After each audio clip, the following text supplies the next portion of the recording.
আচরণবিধি ভঙ্গের কোনো অভিযোগ আছে কিনা? আপনি রঙিন কিন্তু 20টা ব্যানার লাগানো যায়, মানে বিলবোর্ড। ঢাকা শহরে ঢাকা আটে কয়টা লাগাইছে আপনি হিসাব করতে পারবেন না, সব টাকার খেলা।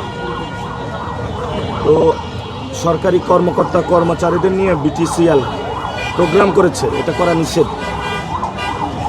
এটা আমরা কয়টা কমপ্লেন করব, কমপ্লেনের জায়গা না, এটা নির্বাচন কমিশন দেখবে, তারা ব্যবস্থা নেবে। আমরা আশা করি যে বাংলাদেশে যে সংস্কৃতিটা শুরু হয়েছে এটা বন্ধ হবে, কিন্তু তারা বন্ধ করে নাই।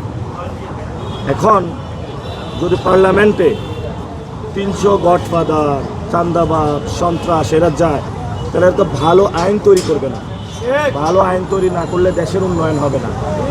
তা আমরা আশা করি যে বাংলাদেশের মানুষ বিপুলভাবে যারা সন্ত্রাস, চাঁদাবাজি, দুর্নীতি বিরোধী যে জোট আছে 11 দলীয় জোট, এটাকে ভোট দিবে এবং একটা ইনসাফের বাংলাদেশ কায়েম করবে।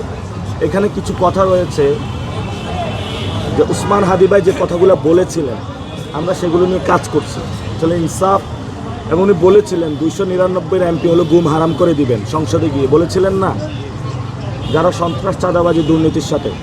আমরা আগামীর সংসদটা ওসমান হাদি ভাইয়ের যে কথাটা বলেছিলেন, উনি সন্ত্রাস, চাঁদাবাজি, দুর্নীতিমুক্ত একটি সংসদ গঠন করতে চাই। যেই সংসদ জনগণের কথা বলবে, যেই সংসদ হলো কোনো পরিবারের হয়ে কথা বলবে না, যেই সংসদ হলো মানুষের ভয়েস হবে, মানুষের পক্ষে হয়ে আইন তৈরি করবে, কোনো ফ্যামিলির পক্ষে না। এই যে একটা ফ্যামিলি এসে বাংলাদেশে সংস্কার কার্যক্রম ভণ্ডুল করে দিয়েছে। আমরা তো সংস্কার কার্যক্রম চালাচ্ছিলাম, সবাই বসে বসে তৈরি করছিলাম। যখনই লন্ডন থেকে আসলো, সংস্কার কার্যক্রমের বিরুদ্ধে ষড়যন্ত্র শুরু হলো।